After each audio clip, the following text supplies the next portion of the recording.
Because they're outright saying, telling you about the Guillain-Barré, softening it up, and then saying fears and misinformation about the vaccine are circulating, including inaccurate claims that it will be mandatory. It's my claim that it's going to be mandatory. I need you guys to bring up that USA or that Today Show thing where they say the 3-spot shot flu. That's right. Not 1, not 2, but 3. Mandatory. Remember, mandatory is the word they use. I'm not using the word. I don't get to decide who takes a shot or whether they should take it or not. That's not me. I'm not part of the bureaucratic, tyrannical, invisible empire that rules this planet. Okay, and by the way, the trailer for Invisible Empire may be up later tonight, maybe up tomorrow. We'll see. Working hard on it. Little segue there. But again, they're saying authorities are adamant now that it's going to be voluntary. Well, that's not what they've been saying all along. This article is really trying to soften the blow of what's to come. Thank you, Washington Post. I hate people. I woke up at like 6:30 in the morning. I decided to take my pup out and came back in. Couldn't quite sleep, so I threw the television on. And Chris Matthews has like a news show on early morning NBC on Sunday, and Bob Woodward was there and a bunch of establishment media personnel from Time Magazine. They're all joking about fact checking and the internet. And these guys are trying. It just shows how spineless they are and how ridiculous they are. They're saying, oh, we can only go so far because we have to fact check and we have to be thorough. They're not thorough. They're disgusting. Authorities are adamant that vaccination will be voluntary. No. If you look at what it says in this WHO document, okay, you take a look, and it says mandatory, and we're going to get to that, 1.5.1. Okay, we're going to read that nightmarish piece of international law, UN law, that we're going to be going by the way, because this is what this is. It's all about internationalism. It's about global government groupthink, okay? Let's see. To address concerns of pregnant women and parents with young children, some vaccines is being produced without a mercury additive. So right off the bat, they're telling you, 99% of this stuff is going to have thimerosal in it. It's going to give you mercury poisoning. And who do they want first? They want the kids, and they want the pregnant women to come in. This is the one time you will hear that there is mercury in these vaccinations. Remember, mercury good when they shoot it inside of you, but mercury bad when it's, produced by coal and it's in the environment. It's again, double think. We live it. It is so 1984 right now, I can't get over it. The CDC will step up monitoring for rare, serious complications such as Guillain-Barré. See, they're not done. They're doing short-term studies, and they really don't have the personnel to study everything, but they're looking out for Guillain-Barré. On Friday, officials reported that no red flag regarding safety had emerged in the clinical trials. Please, give me a break. Let's see. In Maryland, officials estimate that 2.9 people will fall into the priority groups for the vaccine. Virginia estimates that number to be 2.5 million. Let's see. The total amount of people that they're planning on getting with this, out of the 300 million in this country, 159 million people. More than 50% of the population. Setting priorities for delivering the vaccines will bring other complications. The elderly, usually first in line for flu shots, will not be so this time because they seem more resistant to the virus. But they remain a top priority for seasonal shots. See, they figure that they can just get sick and die from the regular flu shot, so why waste the other one? We're also going to be talking about who's profiteering from this, because there are quite a few profiteers in this swine flu. All right, so what is pandemic level 6 and why are we under it? Well, again, this is their own documents. Let's go right to it. 1.6, it's probably on the page before that. 1.52. 1.51, legal and ethical issues. Okay. During a pandemic, it may be necessary to overrule existing legislation or individual human rights. That's right. You have zero individual human rights. The Bill of Rights, the Constitution mean nothing to you because you are under international law, according to WHO Level 6, which we're under. Interesting. Examples are the enforcement of quarantine, overruling individual freedom of movement, use of privately owned businesses for hospitals and buildings. Oh, so we're just going to take over buildings and make them mass vaccination centers, whether you like it or not. Let's see. Off-license use of drugs. The drugs don't have to work. And by the way, I'm reading this subsection right here, folks.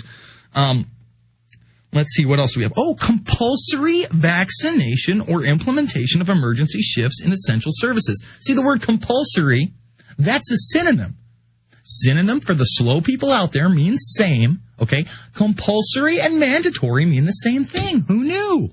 But when the Washington Post reports it, oh, that's misinformation. Mandatory shots are not real. It says right here, compulsory vaccinations. Off-license use of drugs. They don't have to work. Okay, these decisions need a legal framework to ensure transparent assessment and justification of the measures that are being considered. What are those measures? Oh, we're going to get to that in a moment. We're going to get to the measures that they're willing to go to in a moment on the other side of this break, and then we're going to go to your calls. The call line is 888-201-2244. And folks, I mean, they spell it out right here. The International Swine Flu Conference, it just took place a couple days ago. The little workshop ended on August 21st. Okay, they had their little conference, the 19th and 20th. It was on C-SPAN. If you saw that, you need to call in and tell me the highlights. But you know what it was. It's some bureaucratic sitting up there snickering, saying, we really got to do what we can do for these people. If it breaks out like this, who knows what could happen to the country? We could have a real pandemic. Ooh, the piggy flu's coming. We'll be back after this is the InfoWarrior with Jason Berman. Remember, go check out the websites, Infowars.com, and, of course, PrisonPlanet.tv.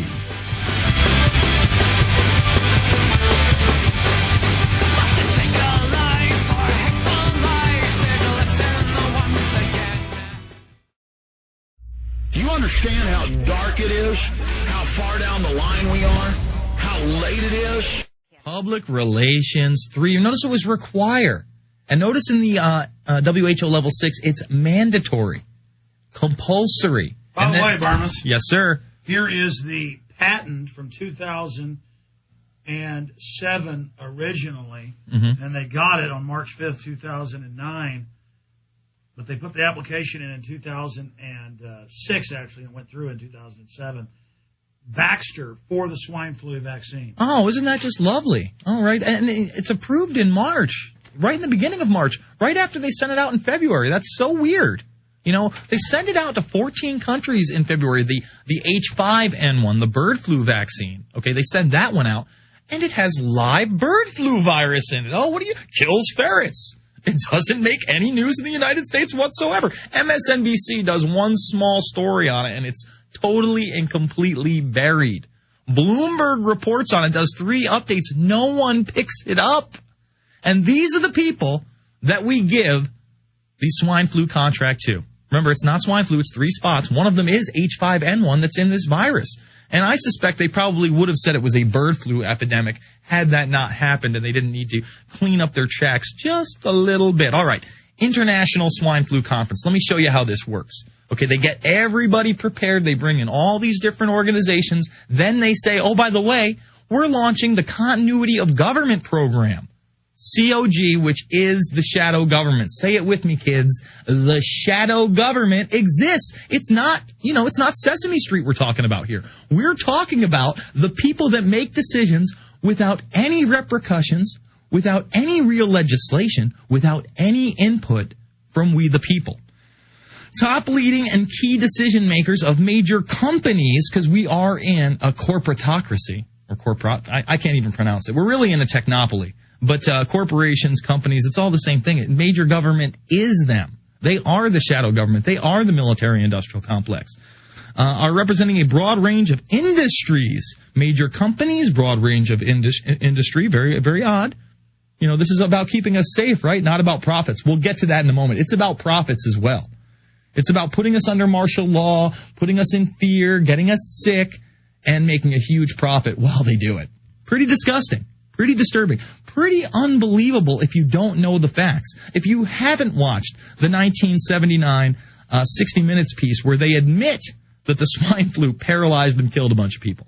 Remember, it was blamed for Gillian's bear. It was just blamed. It didn't do it. It's so ridiculous. Let's see. They will meet. These large industries and major companies are going to meet with scientists, public health officials, law enforcers, first responders, and other experts to discuss pandemic prevention, preparedness, response, and recovery. Well, here is pandemic preparedness planning right here in the little WHO book. Oh, and this is an international conference. Oh, is the United Nations going to be there? You bet they are. The United Nations Coordinator for Avian and Human Influenza, Alex Thurman of the World Health Organization. Let's see, and Dr. Wenjing Zhang of the WHO Epidemic and Pandemic Alert and Response Team will be there. Or were there, I'm sorry. This already took place. What are they talking about? Well, topics will include, let's start it off the bat, mass fatality management planning. All right, we're getting ready for dead bodies, baby. Woo! For some flu. For some sniffles. For something you should be drinking ginger ale, having some chicken soup, and crackers over. Mass fatality management planning. Look, I've got like a dozen callers on the line. We're going to come back. We're going to take your calls, go over this document big time. It's the InfoWarrior with Jason Berman.